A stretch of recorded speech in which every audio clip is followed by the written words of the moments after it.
आज का लेक्चर है लिपिड्स पर, जिसके अंतर्गत हम लोग जानेंगे लिपिड्स क्या होते हैं, लिपिड्स के विशिष्ट गुण कौन कौन से होते हैं, लिपिड्स कितने प्रकार के होते हैं, टाइप्स ऑफ लिपिड्स के बारे में जानेंगे, इसका संयोजन क्या है, इसके कार्य क्या हैं, इन सब के बारे में डिटेल से समझेंगे। तो पूरी जानकारी के लिए मेरा पूरा वीडियो लास्ट तक देखिए, और यदि अभी तक हमारे चैनल को सब्सक्राइब ना किया हो तो सब्सक्राइब जरूर कर लीजिए। चलिए सबसे पहले लिपिड्स क्या हैं, व्हाट आर लिपिड्स, ये समझ लेते हैं। तो लिपिड्स या लिपिड विविध प्रकार के तैलीय, स्नेहकीय तथा मोम के समान कार्बनिक पदार्थ होते हैं। कैसे होते हैं? तैलीय होते हैं, ऑयली होते हैं, स्नेहकीय यानी ग्रीसी होते हैं, स्नेहकीय इसीलिए कहा गया है, और मोम के समान कार्बनिक पदार्थ होते हैं, इसका मतलब मोम जैसे कार्बनिक पदार्थ होते हैं। लिपिड शब्द का प्रयोग जर्मनी के विल्हेम ब्लूर ने सन 1943 में किया था। अगर प्रश्न पूछा जाए कि लिपिड शब्द का प्रयोग किसने किया था, तो जर्मनी के विल्हेम ब्लूर थे। इन्होंने सन 1943 में लिपिड शब्द का प्रयोग किया था, और उन्हें आधुनिक जैव रसायन का जनक कहा जाता है। किसे? तो विल्हेम ब्लूर को आधुनिक रसायन का जनक कहा जाता है।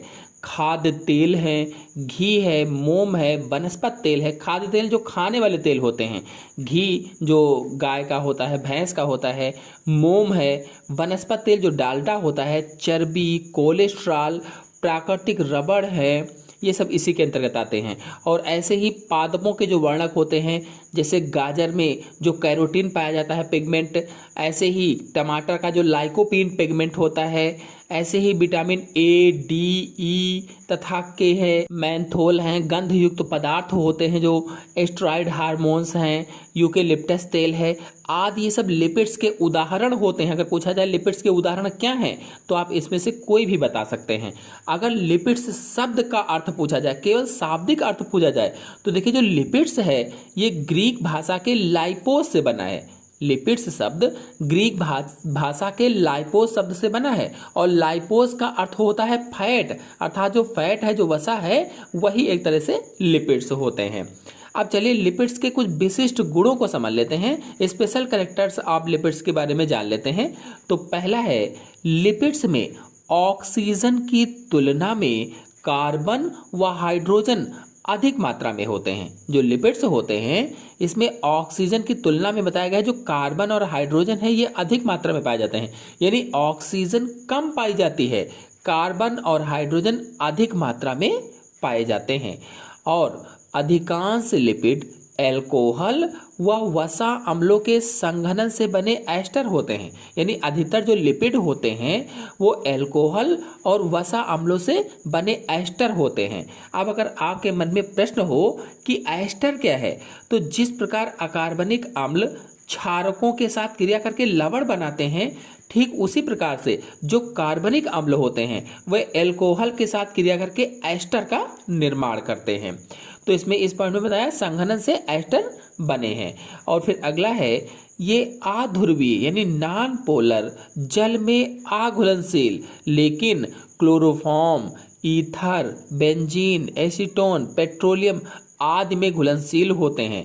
ये अध्रुवीय होते हैं। पहली बात क्या है, नॉन पोलर होते हैं, अध्रुवीय होते हैं, जल में अघुलनशील होते हैं, यानी जल में घुलते नहीं हैं, किंतु क्या कहा गया है, chloroform, ether, benzene, acetone, petroleum आदि में घुलनशील हैं। तो जल में नहीं घुलते हैं, लेकिन क्लोरोफॉर्म में घुल जाते हैं, ईथर है, बेंजीन है, एसीटोन है, पेट्रोलियम है, इसमें सब में घुल जाते हैं। और कैसे होते हैं, नॉन पोलर होते हैं। फिर अगला पॉइंट है, लिपिड अणु लघु जैव अणु होते हैं, यानी माइक्रो बायोमॉलिक्यूल्स होते हैं, और इनका अणुभार 750 से 1500 तक होता है। अणुभार कितना होता है? 750 से 1500 तक।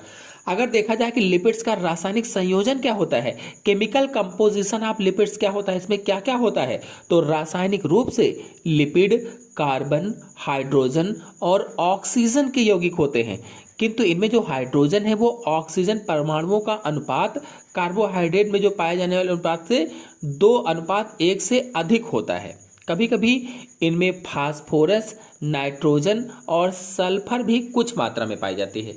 कहने का केवल इतना सा मतलब है कि रासायनिक रूप में लिपिड कार्बन, हाइड्रोजन और ऑक्सीजन के यौगिक होते हैं और कभी कभी इनमें फास्फोरस और नाइट्रोजन तथा सल्फर की भी कुछ मात्रा पाई जाती है। और आपको बताते चलें, समस्त लिपिड की संरचना एक समान होती है, यानी सभी जो लिपिड होते हैं उनका स्ट्रक्चर एक जैसा होता है, केवल उनमें पाए जाने वाले वसीय अम्ल भिन्न होते हैं। यानी जो उसमें वसीय अम्ल होते हैं, फैटी एसिड होते हैं, वे अलग होते हैं और इन्हीं वसीय अम्लों के गुण लिपिड्स के गुणों को निर्धारित करते हैं और ग्लिसरॉल सभी लिपिड्स में पाया जाता है। जो ग्लिसरॉल है ये जितने भी लिपिड्स होते हैं उन सब में पाया जाता है। और ग्लिसरॉल का जो अणु है, यानी ग्लिसरॉल अणु की जो संरचना है ये दिखाई गई है, ये ग्लिसरॉल अणु की संरचना है और बगल में जो चित्र है ये वसा के अणु की संरचना है।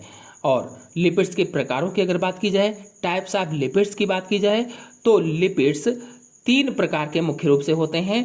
पहला है सरल लिपिड्स या संचय लिपिड्स कहा जाता है, अंग्रेजी में इसे सिंपल या स्टोरेज लिपिड्स कहते हैं।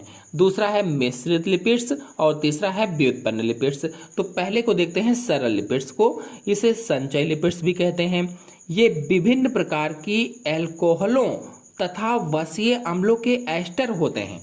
विभिन्न प्रकार के जो एल्कोहल हैं जैसे ग्लिसरॉल है, ग्लिसरॉल और वसीय अम्लों के एस्टर हैं। और एस्टर का मतलब मैंने बताया था कि जिस प्रकार से अकार्बनिक अम्ल क्षारकों के साथ क्रिया करके लवण बनाते हैं, ठीक उसी प्रकार से जो कार्बनिक अम्ल होते हैं ये एल्कोहल के साथ क्रिया करके एस्टर बनाते हैं। तो जो सरल लिपिड्स है ये विभिन्न प्रकार की एल्कोहलों तथा वसीय अम्लों के एस्टर होते हैं। और सरल लिपिड्स 2 प्रकार के होते हैं, पहला है उदासीन वसाएं और दूसरा है मोम। 2 प्रकार के सरल लिपिड्स हो गए, उदासीन यानी वास्तविक वसाएं और दूसरा है मोम।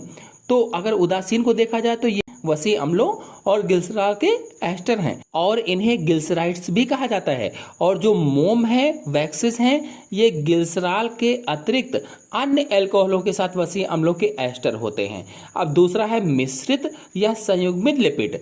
मिश्रित यानी कंपाउंड लिपिड, तो सरल वसाओं के साथ फास्फेट, कार्बोहाइड्रेट या प्रोटीन समूह जुड़ा हो तो इन वसाओं को मिश्रित वसा कहा जाता है। जो सरल वसाएं होती हैं, फैट होते हैं, उसके साथ में अगर फास्फेट जुड़ा है, कार्बोहाइड्रेट जुड़ा है या प्रोटीन समूह जुड़ा है तो ऐसी वसाओं को मिश्रित वसाएं कहा जाता है या संयुग्मित लिपिड कहते हैं या कंपाउंड लिपिड कहा जाता है। और ये 3 प्रकार के होते हैं, फास्फोलिपिड्स और ग्लाइकोलिपिड्स तथा तीसरा है लाइकोप्रोटीन्स। अगर फास्फोलिपिड्स की बात करें तो इनमें वसा अम्लों तथा ग्लिसरॉल के अतिरिक्त एक नाइट्रोजन युक्त क्षारक तथा फास्फेट समूह होता है। जबकि जो ग्लाइकोलिपिड्स है इनमें वसा अम्ल व एक एल्कोहल के साथ या साथ साथ एक कार्बोहाइड्रेट भी होता है। और अगर जो लाइकोप्रोटीन इसकी बात की जाए तो लाइकोप्रोटीन्स में लिपिड्स के साथ प्रोटीन्स भी होते हैं। अब तीसरा है व्युत्पन्न लिपिड्स या डाइवर्ड लिपिड्स। तो ये लिपिड के समान पदार्थ होते हैं, लिपिड जैसे पदार्थ होते हैं, जैसे एस्टेरॉल है या लिपिड्स के व्युत्पन्न जैसे एस्टेरॉइड है, टारपीन्स है। तो आशा है आप सभी लोगों को लिपिड अच्छी तरह से समझ में आ गया होगा। समझ में आ गया हो तो वीडियो को लाइक और शेयर कीजिए। चैनल पर नए हैं तो चैनल को सब्सक्राइब कर लीजिए। धन्यवाद।